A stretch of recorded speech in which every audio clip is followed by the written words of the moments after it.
예전에 제가 여담이지만요. 우리나라 정유사가 어떤 식으로 된다면 정유사가 너무 이게 휘발유값이 경유값이 높으니까 수입상들이 경유를 대량으로 수입했어요. 그때 제가 있을 때 이제 군산에서 그걸 하여 그랬는데 엄청 싸요. 들어오니까 이쪽에서 산자부를 통해 가지고 압력을 넣어 가지고 결국은 그 업체가 망했어요.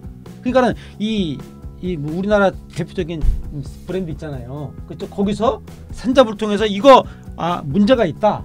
어떤 품질 막 이런 걸 내세우는 거야. 그래가지고 결국은 그게 한참 들어오다가 지금은 내가 모르겠어요. 옛날에 이게 벌써 10몇 년 전 얘기인데 그래가지고 그때 내가 그랬어요. 야 이거 진짜 대기업의 횡포가 우리 자국 산업 보호도 좋지만 우리 소비자의 저렴한 상품을 구매할 권리조차를 박탈하는구나.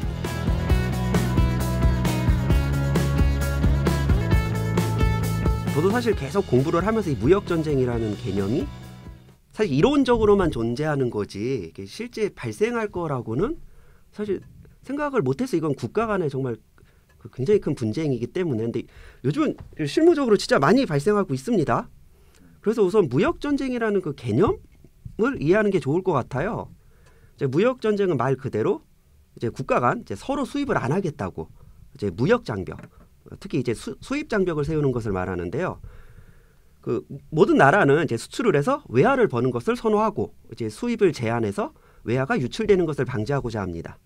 뭐 거의 모든 나라는 수출을 활성화해요. 이제 외화의 유입을 늘리고 수입을 제한하여 국내 산업을 보호하려고 하는데 이제 무역으로 돈을 버는 것은 간단합니다. 이렇게 되면은 수출을 늘리거나 수입을 제한하면 됩니다. 지금까지는 이제 아무래도 이제 국가 차원에서 이제 수출을 늘리는 방향으로 좀 정책을 많이 활성화를 했었는데 이 경우는 아무래도 이제 수출 뭐 진흥 정책, 수출 증대 정책 이런 것들은 한 국가의 정책이기 때문에 이제 상대국에서는 이제 자국한테 조금 불리하더라도 크게 개입을 하지 못합니다. 아무래도 상대국의 그 정책에 개입을 할 수 없으니까요. 하지만 조금 더 극단적으로 가면은 수입 자체를 막아버릴 수가 있습니다. 네. 수입을 제한하여 외화의 유출을 좀 막을 수가 있는데 이것을 무역장벽이라고 하여 이제 원칙적으로는 WTO 차원에서 금지를 좀 하고 있습니다. 사실 어느 한 국가가 무역장벽, 즉 우리는 수입을 안 하겠다고 장벽을 세우면 그에 대한 상대국도 이제 교역국이죠.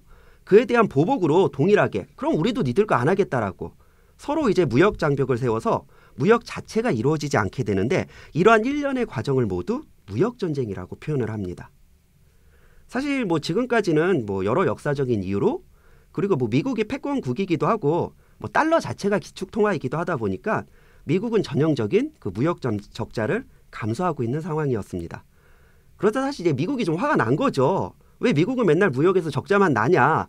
이것을 이제 무역 불균형이라고 하는데 사실 정상적인 상황에서 뭐 미국이 좀 수출을 못하고 수입을 많이 해서 불균형이 발생한 것이라면 상관이 없는데 이거 잘 보니까 뭐 어디까지나 미국의 입장입니다. 이게 환율에 있다고 좀 판단을 한 겁니다. 아무래도 그 여러 나라들이 좀 자국의 그 통화 가치를 조금 낮추려고 해서 즉 환율을 조작을 해서 이제 무역의 불균형이 발생했다고 판단을 하고 결국 이제 그 여러 나라들을 뭐 환율 조작국으로 지정한 해 만에 말이 나오다가 이제 결국 중국만 지정된 거죠. 환율 조작국으로. 그럼 이제 중국도 사실 한 성격 하잖아요. 이렇게 이제 중국이 왜 우리나라 환율 가지고 뭐라고 하느냐 이제 굉장히 이렇게 반발하고 있는 상황에서 미국이 한 단계 더 나가서 중국산 물품에 대해 수입 관세 자체를 인상해 버립니다. 이러면 이제 중국도 그래 그럼 끝까지 가보자. 이제 중국도 미국산 물품에 대해 이제 보복 관세라고 합니다. 똑같이 관세를 인상하다 보니까 이제 G2 국가끼리 이제 서로 무역 전쟁이 시작되게 되면서 그 아무래도 이제 그 수출 주도 경쟁 구조를 갖고 있는 우리나라 입장에서는 이제 미국, 중국에 대한 이제 불확실성이 올라가고 여기에 사실 이제 그 EU까지 개입을 하고 뭐 최근에는 이제 일본까지도 일본은 심지어 수출 제한을 걸었죠. 이러다 보니까 이제 우리나라가 전체적으로 이제 무역에 대한 정책을 처음부터 다시 좀 설정을 해야 되는 이제 문제가 좀 발생합니다. 제가 그 정 대표님 좀 말씀 들어보니까 궁금한 게 두 가지 있어요. 네. 첫 번째는 WTO 가입국 간의 수입을 금지하는 건 WTO 규정 위반이다. 그렇죠? 네. 그러면 WTO 미가입국이 수입 금지를 할 수 있는 겁니까? 그게 궁금하네 갑자기. 왜냐하면 WTO를 전 세계 220개국이 가입할 리는 없을 거 아니에요. 네. 뭐 제가 알기로는 뭐 220개국은 안 됐고 한 180개국 뭐 그러면은 결국 그 나머지 국가는 수입 금지를 해도 되는 거냐?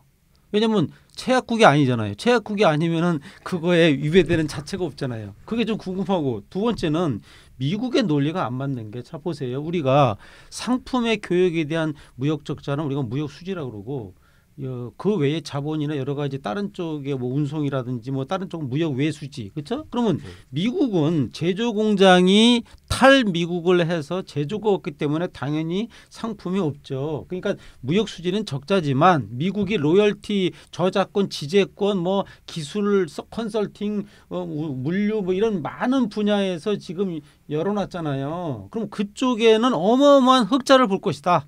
그러면 이 두 개를 다 합쳤을 때의 수지가 어떠냐를 봐야지 탈랑 트럼프 대통령이 그냥 우리는 상품만 손해다 이렇게 얘기하는 건 저는 안 맞다고 봐요. 어떻게 생각하세요?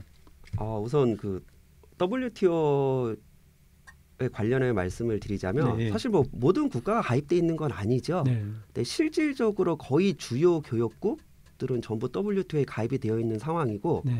사실 WTO에 가입되어 있지 않다라고 해서 이제 좀 멋대로 할 수가 없는 게 이제 WTO 차원에서 그다음에 이제 우리나라 관세법에도 그러한 부분을 반영하고 있는데 이렇게 이제 WTO에 가입되지 않은 국가 대부분 이제 개발도상국들일 겁니다. 그렇죠. 이런 국가에 대해서 똑같이 이제 오히려 이제 관세상의 혜택을 네. 주고 있는 상황에서 오히려 지금 WTO에 가입하지 않은 국가 중 이제 개발도상국들은 가입하지 않았음에도 똑같은 혜택을 받고 있거든요. 그러니까 무차별 혜택을 네. 같은 거죠, 그러니까. 그런 상황에서 이런 국가들이 마음대로 한다라는 건 사실 좀 그렇고 사실 지금 이 WTO 관련해서 무역 전쟁 얘기가 나오는 건 이미 WTO에 가입을 하여 이제 강제적으로 자유무역을 네. 해야 되는 이제 나라들 간의 이제 불균형이 좀 문제되는 것 같습니다. 근데 제가 한 가지 더 예전에는 우리가 보통 이 무역 관련해서 문제됐던 게 관세 부분의 전쟁은 없었고 네. 비관세 장벽. 제가 네. 대학교 때 저는 무역학과를 나왔기 때문에 비관세 장벽에 대해서 교묘하게 선진국이 예를 들어서 자동차의 배기가스 인증, 환경 인증을 못 받게 해서 규제라는 거거든. 그게. 우리나라도 그래서 자동차 관리법을 87년에 개정해가지고 외국에서 들어오는 모든 자동차가 자동으로 옛날에는 자동으로 수입 등록이 됐어요. 수입 통과하면은 그래서 되게 편했다고. 근데 어느 날 갑자기 배기가스부터 시작해서 모든 인증을 받아야만이 됐어요. 그 인증을 사기친 게 저기잖아요. 그 독일 회사 그렇죠? 그래서 그런 부분들이 그러니까 요즘은 비관세 장벽이 좀 들어간 것 같아요. 맞습니다. 이제 이런 부분들은 또 뒤에서 계속 얘기를 하겠지만 이제 네. 무역 장벽이라고 하면 실질적으로 수입 장벽을 말하고 네. 이제 다시 이제 관세 장벽과 비관세 장벽. 이제 비관세 장벽을 이제 다른 말로 기술 장벽이라고 네. 좀 표현하기도 하는데요. 사실 이제 WTO 차원에서 이제 관세 장벽을 엄격하게 금지하고 있습니다. 네, 그렇죠. 관세를 올리는 거는 이미 그 그렇죠. WTO의 그 원칙을 위반했다는 게 바로 티가 나잖아요. 그러다 보니까 이제 국가들이 수입을 은근히 막을 수 있는 방법으로 이제 비관세 장벽. 사실 네. 우리나라도 자유무역을 하고 있다라고는 하지만 몇몇 품목에 대해서는 실제 제가 이제 통관 업무를 하다 보면 뭐 여기서 뭐 특정 어떤 물품이다라고 말할 수는 없지만 많잖아요. 네, 많죠. 네. 사실 한 3개월에서 6개월 정도 걸리는 경우가 있어요. 그러니까. 그러다 보니까 뭐 구매 대행을 한다던가 아니면 이제 뭐 훌륭한 이제 아이템을 가지고 이제 업무를 하려는 이제 중소기업들은 차마 시도조차 못하는 뭐 허가 인증 비용만 뭐 수천만 원이 나오고 뭐 그러다가 이제 또 이제 법이 그러다 보니까 매년 법이 조금씩 바뀌면서 뭐 허가나 인증을 새로 받아야 되고. 그러니까요. 사실 그거 이제 비관세 장벽 자체도 이제 그 WTO 차원에서는 이제 규제를 하고 있는데 이거는 이제 이게 정말 비관세 장벽인지 아니면 그 나라에 있어서 당연하게 수입상 이제 그 좀 인가나 허가 뭐 인증이 필요한 부분인지를 입증하기가 사실 쉽지 않아서 방금 교수님이 말씀한 대로 이제 수입을 막기 위해서는 이제 비관세 장벽 쪽으로 은근히 이제 좀 많이 옮겨가고 있는 겁니다. 아니 제가 궁금한 게 뭐냐면요. 우리가 수입 그 비관세 장벽 중에 가장 대표적인 게 전기용품 인증 이런 거예요. 근데 유럽에 가도 이제 무슨 UL 마크니 뭐니 있어. 우리나라도 있는데 저는 이걸 궁금해요. 만약에 내가 어떤 전기 이게 플러그가 있어. 이거를 인증을 받았는데 이게 A라는 플러그를 인증받았는데 요 색깔만 바꿨어. 그러면 이것도 별도 인증이 필요합니까? 아니면 색상만 바뀌기 때문에 그냥 이 인증 받은 거로 가름이 합니까? 이런 게 어떻게 보면 굉장히 규제거든요. 이제 그런 부분이 이제 관련 법마다 조금씩 다릅니다. 법마다. 이제 특정 물품에 관련되는 법에선 그 정도는 이제 그냥 허용을 해주는 데가 있고, 네. 사실 우리나라는 기본적으로 색깔이나 근데 똑같은데 색깔이나 뭔가 약간의 디자인, 예, 그러니까요. 뭐 이런 것만 바뀌어도 처음부터 이제 그런 수입 컨설팅을 새로 받아야 다시 되는. 해야 되고. 그 엄청난 비관세무이잖아요. 그래서 이게 좀 얼마 전에 문제가 됐던 게 이제 우리나라가 이제 저도 이제 그 딸을 키우다 보니까 이제 그러니까 이제 애들 장난감에 굉장히 뭐 한정판 장난감 사달라고 하면 새벽에 마트를 뛰어가야 되거든요. 네. 그래서 이제 다 중국에서 들어오는 것들인데 이제 중소기업이 많이 수입을 합니다. 근데 뭐가 문제됐냐면 아무래도 애들 장난감은 매년 이제 새로 사게 해야 되다 보니까 그렇죠.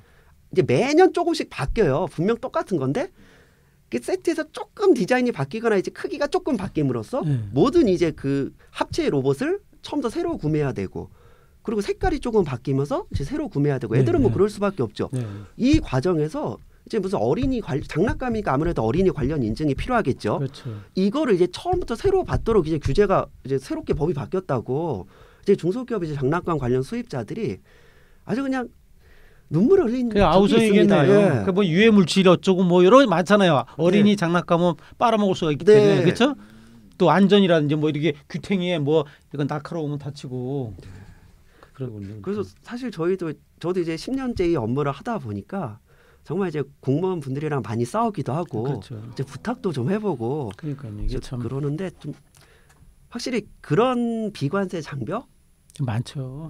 전 분야에 걸쳐서 이게 우리가 이게 유해 물질, 위험물, 각종 안전 관련 뭐 이런 거는 다 비관세무거든요. 이게. 네.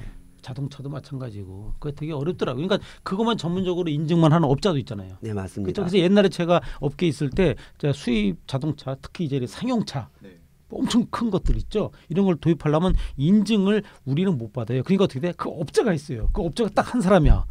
그 사람한테 맡기면 그 사람이 도면부터 해가지고 모든 거를 제출해가지고 해주는데 그 비싸요. 비용이 어마어마해요. 아마 지금 이걸 듣고 있는 분들이 생각하는 것보다 공 하나가 더 붙는 정도일 겁니다.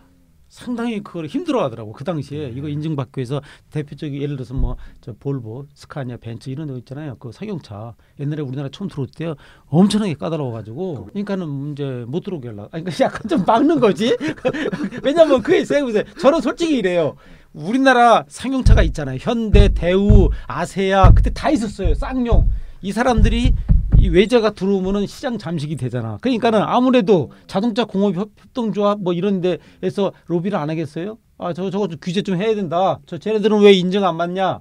우리는 다 인증 받는데. 그러니까 그게 자동차 관리법이 개정된 거예요. 수입차도 똑같이 해야 된다. 그런데 이게 이제 WTO 차원에서 이제 뭐 위반했다라고 말을 할 수가 없는 게 이제 증거가 없는 거예요. 아니 이게 정말 뭐 수입을 안 하기 위해서인지 뭐 아니면 국민의 뭐 안전을 위해서인지. 예전에 제가 여담이지만요. 우리나라 정유사가 어떤 식으로 됐냐면 정유사가 너무 이게 휘발유값이 경유값이 높으니까 수입상들이 경유를 대량으로 수입했어요. 그때 제가 있을 때 이제 군산에서 그걸 하여 그랬는데 엄청 싸요. 들어오니까 이쪽에서 산자부를 통해 가지고 압력을 넣어 가지고 결국은 그 업체가 망했어요. 그러니까는 뭐 우리나라 대표적인 브랜드 있잖아요. 그쪽 거기서 산자부를 통해서 이거 문제가 있다. 어떤 품질 막 이런 걸 내세우는 거야. 그래가지고 결국은 그게 한참 들어오다가 지금은 내가 모르겠어요. 옛날에 이게 벌써 10몇 년 전 얘기인데 그래가지고 그때 내가 그랬어요. 야 이거 진짜 대기업의 횡포가 우리 자국 산업 보호도 좋지만 우리 소비자의 저렴한 상품을 구매할 권리조차를 박탈하는구나. 저는 그때 그걸 느꼈어요. 그게 그런 이제 대기업들이 재벌들이 산잡을 통해서 그런 부분들 그런 것들이 이제 말하자면 이제 비관세 장벽이 돼요.